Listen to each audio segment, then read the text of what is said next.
नमस्कार दोस्तों, स्वागत है आपका अपने YouTube चैनल भाषा निकेतन में। साथियों, आज हम हिंदी व्याकरण और हिंदी व्याकरण के अंतर्गत आपका बेहद ही महत्वपूर्ण आपका जो बिंदु है संधि प्रकरण, उस पर हम चर्चा करेंगे।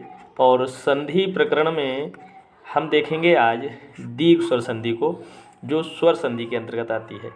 तो आपको पता ही होगा कि संधि क्या है। तो संधि साथियों, हम कहें तो दो वर्णों के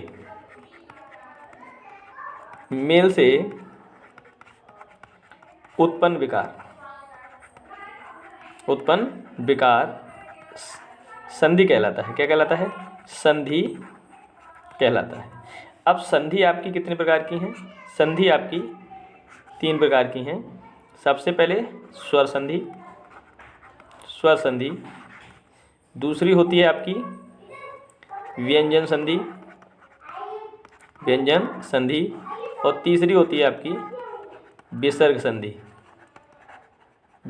संधि। तो हम स्वर संधि के अंतर्गत आपका 5 भेद होते हैं, उसमें हम दीर्घ स्वर संधि को पढ़ेंगे। किसको पढ़ेंगे? दीर्घ स्वर संधि। और आपकी दीर्घ स्वर संधि के अलावा कौन कौन सी हैं? गुण स्वर संधि, वृद्धि स्वर संधि, है ना।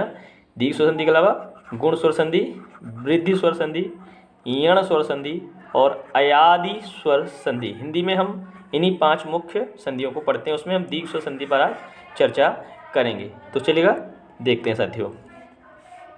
सबसे पहले बात करेंगे दीर्घ स्वर संधि में। दीर्घ स्वर संधि क्या है? देखिए साथियों, दीर्घ शब्द से आप समझिए, दीर्घ माने बड़ा, दीर्घ माने आपका बड़ा। और यहाँ बात किसकी है? स्वरों की। स्वर कैसा हो जाता है जब आपका बड़ा, और किसके आधार पर? तो साथियों, जब हम क्या करते हैं? वर्णों का योग करते हैं। क्योंकि संधि में साथियों, संधि में कैसे योग होता है? ये पद है, प्रथम पद का अंतिम वर्ण योग करेगा द्वितीय पद का प्रथम वर्ण, है ना। प्रथम पद का अंतिम वर्ण और द्वितीय पद का प्रथम वर्ण जब योग करता है, वहाँ जो भी विकार होकर निकलता है वर्ण, उससे संधि होती है। तो यहाँ दीर्घ स्वर संधि में क्या होगा? यहाँ पे जो स्वर होगा और यहाँ पे जो स्वर होगा, उनसे उत्पन्न विकार आपका दीर्घ स्वर संधि के अंतर्गत आएगा। यहाँ एक सूत्र है पाणिनि जी का, अकहा सवर्णे दीर्घा। और साथियों, अकहा सवर्णे दीर्घा से मतलब है अक प्रत्याहार। आप लोग जानते ही होंगे अक प्रत्याहार क्या है, समझिए। अक प्रत्याहार, अक माने होता है साथियों आ, ई, उ, री और लिरी। ये 5 वर्ण होते हैं। संस्कृत में इसको स्वर मानते हैं, हिंदी में इसको नहीं मानते हैं। और हिंदी में री हमेशा इस ह्रस्व ही मानते हैं, दीर्घ नहीं मानते, लेकिन संस्कृत में इसको दीर्घ भी मानते हैं। तो ये आपका हो गया 5 वर्ण। इसमें समान वर्ण, सवर्ण माने समान वर्ण, तो समान वर्ण माने इस आ का योग आ या आ से हो, छोटा बड़ा कुछ से मतलब नहीं है। यहाँ पे भी छोटी ई या बड़ी ई का, छोटी ई या बड़ी ई से हो। ऊ का भी ह्रस्व दीर्घ से, री आपकी ह्रस्व ही होती है लेकिन इसका दीर्घ नहीं होता, हमेशा यह योग होने पर भी री आपकी ह्रस्व ही रहती है। तो यहाँ अक माने आ, ई, उ, री समान वर्णों का योग समान वर्ण से होता है, वहाँ दीर्घ स्वर संधि होती है। अब दीर्घ स्वर संधि में क्या हो जाता है? समान वर्ण का योग के बाद यहाँ बड़ा माने दीर्घ हो जाता है। जैसे आ और छोटा आ योग करे तब भी बड़ा आ होना है, चाहे छोटा आ और बड़ा आ योग करे तब भी बड़ा आ होना है। आप समझ रहे हैं ना। इसी तरीके से ई का भी यही खेल है, ऊ का भी यही खेल है, ठीक है। और री का ऐसा नहीं है, क्योंकि री हिंदी में आपकी ह्रस्व ही होती है और संस्कृत में होती है। जैसे री और री योग करे तो ये आपकी यहाँ योग होके री ही रहेगी, लेकिन संस्कृत में यह री इस तरीके से डबल हो जाती है, ठीक है। ये आपकी दीर्घ हो जाती है। आप समझ पाए होंगे, आशा करते हैं। तो दीर्घ स्वर संधि ये हुआ। अब दीर्घ स्वर संधि में हम देखते हैं उदाहरणों को, तो आपको ज़्यादा समझ में आएगा। देखिए, दीर्घ स्वर संधि में हम सबसे पहला एक सरल सा उदाहरण लेते हैं, जिसको आप समझ पा रहे हैं। भावार्थ, एक शब्द है भावार्थ। देखिए, इसका संधि विच्छेद करेंगे भावार्थ का, तो ये हो जाएगा भाव धन अर्थ, भाव धन अर्थ। अब देखिए, भाव धन अर्थ का क्या मतलब है? भाव धन अर्थ का क्या मतलब है? तो समझिए, यहाँ भाव में जो वा है उसका आ निकाल लिए और अर्थ का भी आ निकाल लिए, बचेगा क्या? ये इस तरीके से अर्था बोल देंगे इसको, चाहे ये आ और आ ह्रस्व ही है लेकिन ये दीर्घ हो जाएगा योग होने पर, और ये दीर्घ स्वर वा पे लगेगा तो ये भावा हो जाएगा। और आपके पास ये अर्थ था थाई, तो यहाँ लग जाएगा तो ये भावार्थ हो जाएगा। हम समझ रहे हैं कि आपको समझ में आ रहा है।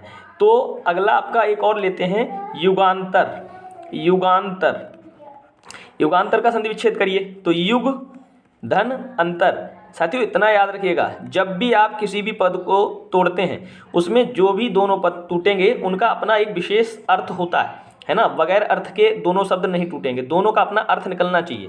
तो युग में गा है, गा का आ निकाल लेंगे।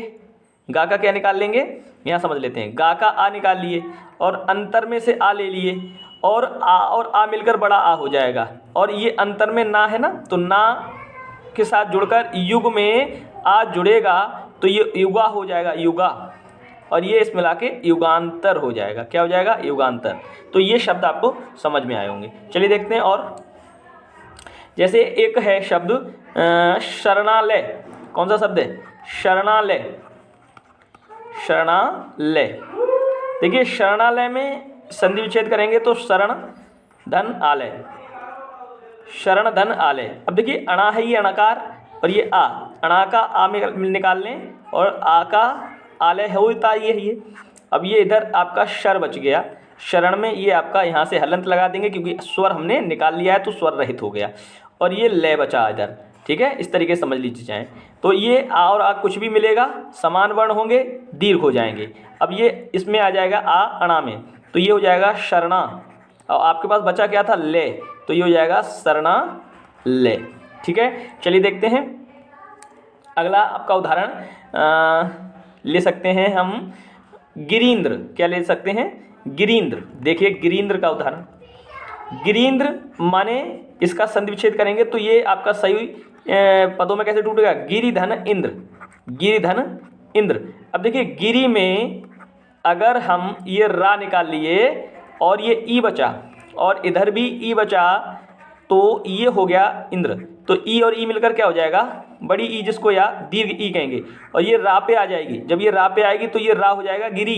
क्या हो जाएगा, गिरी। और ये इंद्र आपका इस तरीके से यहाँ हम लिख देंगे, गिरीन्द्र हो जाएगा। चलिए और समझते हैं। अब हम उदाहरण लेते हैं कपीस। क्या लेते हैं, कपीश। देखिए कपीश में हम देखेंगे तो कपि, कपि धन ईश, धन ईश, कपि धन ईश। अब देखिए कपि धन ईश में आपका पा निकालेंगे, ई बचेगा, इधर से बड़ी ई और ये शाह, हिरश या दीर्घ कुछ भी हो, होना क्या है, दीर्घ। कहाँ पे जाएगा, पा पे, तो कपि हो जाएगा। ये क्या हो जाएगा, कपि। बचा क्या था, ये शाह, तो ये हो जाएगा कपीश। चलिए अगला एक और देख लेते हैं। अब हम करेंगे गौरीश, गौरीश्वर या गौरीश। तो गौरीश्वर, गौरीश्वर, तो गौरी धन ईश्वर, गौरी धन ईश्वर, ठीक है। अब देखिए गौरी का ई रा से निकालेंगे तो ये गौर हो जाएगा। गौर में भी हम हलंत लगाएंगे इसलिए कि ई निकाल लिए। इधर ईश्वर में ई निकालेंगे ताकि हम इसको अलग करके तोड़ के इसलिए बता रहे हैं आसानी से समझ में आ जाए। दोनों बड़ी हैं, चाहे बड़ी हो छोटी इससे मतलब नहीं है, बड़ी ही रहेंगी। अब ये रा पे चढ़ जाएगा तो ये हो जाएगा गौरी। और बचा क्या हमारे पास, स्वर, तो गौरीश्वर। आशा करते हैं साथियों आपको समझ में आ रहा होगा। चलिए देखते हैं और उदाहरण कुछ देख लेते हैं। देखिए और उदाहरणों में हम अब ले लेते हैं ऊ का, ठीक है। आ का ले लिए, ऊ का। अब देखिए अनुदित उदाहरण है, प्यारा सा सुंदर सा एक अनुदित। अनुदित को हम तोड़े माने विच्छेद करें तो अनु, अनु धन उदित, अनु धन उदित। अब देखिए अनु में ना निकालें, ऊ बचेगा और ऊ इधर क्या है, दित। ऊ हिरश, ऊ हिरश, होना क्या है, दीर्घ।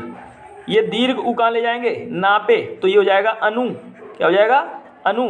और दोनों मिला के क्या हो जाएगा, अनुदित हो जाएगा कि नहीं, ये भी आपको समझ में आ रहा होगा। चलिए देखते हैं एक और उदाहरण ले लेते हैं। हम कहें बदूत्सव, उदाहरण लीजिए बदूत्सव।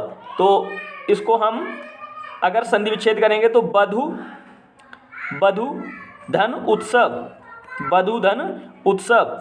अब देखिए ये बधु का आपका ऊ निकालेंगे तो ये दीर्घ है, कैसा है, दीर्घ। और ये कैसा है, हिरश। इधर क्या बच जाएगा आपका उत्सव, ऊ दीर्घ और ये ऊ हिरश। होना क्या है, दीर्घ ही होना है क्योंकि आकार सवर्ण दीर्घा से दीर्घ हो जाता है, ठीक है। अब ये बधु हो जाएगा, बचेगा क्या, उत्सव, तो बधूत्सव। इस तरीके से आपका ये भी ऊ के हो गए। ठीक है, अब हम ले लेते हैं आपका री। हमने आपको बताया, देखिए मैं आपको बताता हूँ कि री में संस्कृत में इस री में क्या अंतर है और हिंदी में री का अगर हम संधि और संधि विच्छेद करते हैं तो क्या अंतर है। ठीक है, समझते हैं। चलिए देखते हैं, हमारा एक उदाहरण है पितृण। पितृण, ठीक है, इसकी संधि विच्छेद करेंगे तो साथी होगा पितृ धन ऋण। पितृ धन ऋण। चलिए इसमें देखो पितृ में ता में री लगा है तो ये हलंत निकालेंगे। ठीक, हलंत लगा देंगे तो री निकालेंगे। री निकाल लिए और इधर से भी हम री निकाल लें तो यह अणा बचेगा। अब साथियों ये जो संधि है, यहाँ देखिए, यहाँ हिंदी के माफिक ये आपका री ही रहेगा। क्या रहेगा? री। और संस्कृत में ये री इस तरीके से हो जाता है, माने दीर्घ री।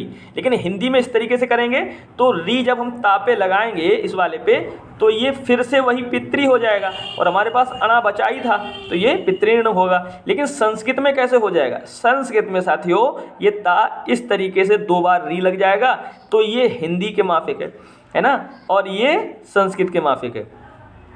ये हम संस्कृत के माफिक मानेंगे। ठीक है, तो इस तरीके से आप इसमें और इसमें अंतर कर पा रहे हैं। चलिए इसी तरीके से मातृ ऋण भी है। इसी तरीके से क्या है? मातृ ऋण। चलिए मातृ ऋण देख लेते हैं। मातृ ऋण, मातृ धन ऋण। ठीक है, अब दोनों में री है, दोनों में री है, री ही रहेगी और री जब रहेगी तो वो ही कुछ नहीं, योग हो जाना है मात्र। तो साथियों ये हमारी दीर्घ स्वर संधि रही आज, दीर्घ स्वर संधि रही। और साथियों इस तरीके से पेन और बोर्ड पर आज, पेन के द्वारा बोर्ड पर आज हमारी साथियों ये पहली क्लास है। और पहली क्लास व्याकरण की इसलिए रखे हैं क्योंकि इससे समझाना आसान है। तो आप लोग हमको कमेंट सेक्शन में ज़रूर बताइएगा अगर आपको क्लास पसंद आई तो आप इसको कमेंट में करिए कि इसी तरीके से सुचारू रूप से हम आपको व्याकरण पढ़ाते रहें। और यह हमारे व्याकरण का कहें तो पहला क्लास है जिसमें हमने आज संधि के अंतर्गत दीर्घ स्वर संधि को पढ़ा। और अगर आप क्लास पसंद करेंगे तो थोड़ा और भी हम समय बढ़ा देंगे ताकि आपको जल्दी से कुछ चीज़ें सही हो जाएं। तो दीर्घ स्वर संधि पढ़ी है और चलिए आगे भी स्वर संधि हैं, 4 स्वर संधि इसमें है, फिर व्यंजन संधि के कुछ नियम हैं, फिर विसर्ग संधि के कुछ नियम हैं, उन सबको हम पढ़ेंगे। तो आप कमेंट सेक्शन में सबसे पहले तो आप ये बताइएगा क्लास कैसा लगा। उसके बाद अगर आप चैनल पर नए हैं तो प्लीज़ पहले चैनल को सब्सक्राइब करें, वीडियो को शेयर करें। तो फिर मिलेंगे अगले वीडियो में, तब तक के लिए नमस्कार, धन्यवाद।